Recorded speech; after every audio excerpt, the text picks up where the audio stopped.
air 𝗦𝗲𝗏. Mic on छ? Light on कर.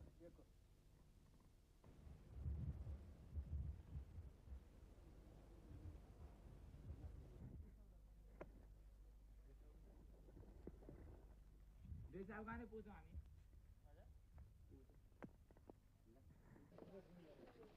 हामी.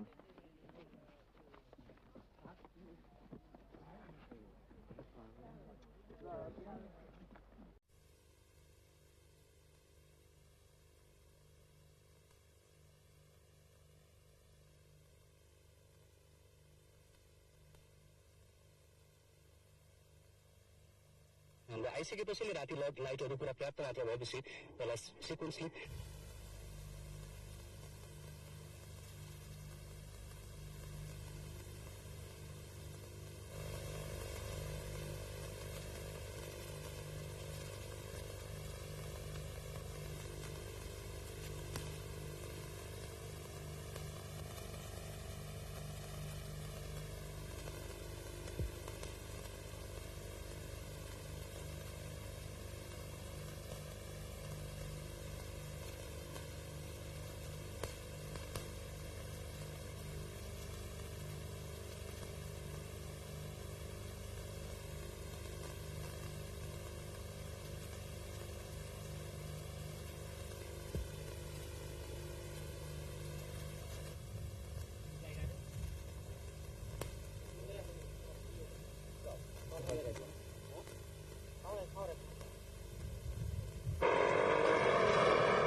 Tonight, the French investigators refused to speculate on possible causes of the crash, but local aviation officials say they suspect pilot error.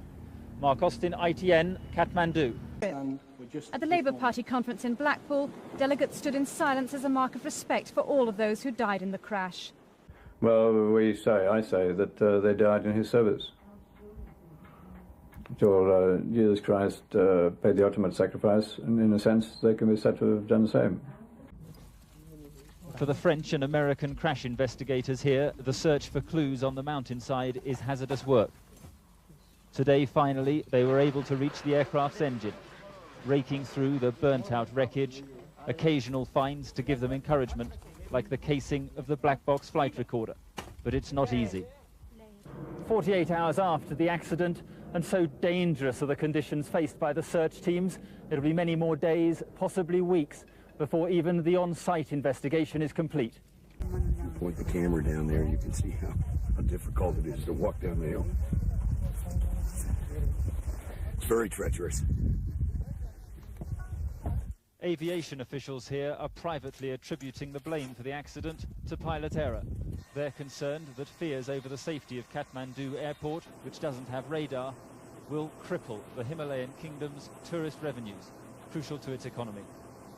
I don't think that because of the lack of radar, the accidents happen. I don't believe in that, you see. In my opinion, Kathmandu airfield is absolutely safe. Tomorrow, a gruesome prospect awaits the relatives of British victims when they arrive here to try and identify their loved ones at this open-air mortuary. It's an almost impossible task. Only 4 positive identifications have so far been made.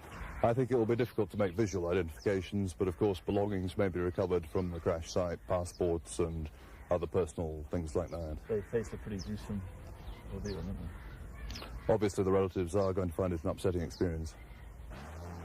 This afternoon, the search intensified as hundreds more police reached the crash area. Mark Austin, ITN, Kathmandu. The relatives flew in on the same route with the same airline as the ill-fated Airbus that crashed 3 days ago. A nightmare journey halfway across the world. The party included several young children, but for all of them, it's an unthinkable experience. They avoided the open-air mortuary the Nepalese have set up at the airport. Bodies remain on display here in accordance with the country's customs. The condition of the bodies is very distressing, and the possibility of identifying the bodies that we've seen being brought in is well nigh nil. There just isn't a chance. Identification will most likely be made through possessions found at the scene and through dental records. The relatives are expected to stay in Nepal for 4 or 5 days. Counsellors say being here together will give them the best chance of coming to terms with their grief.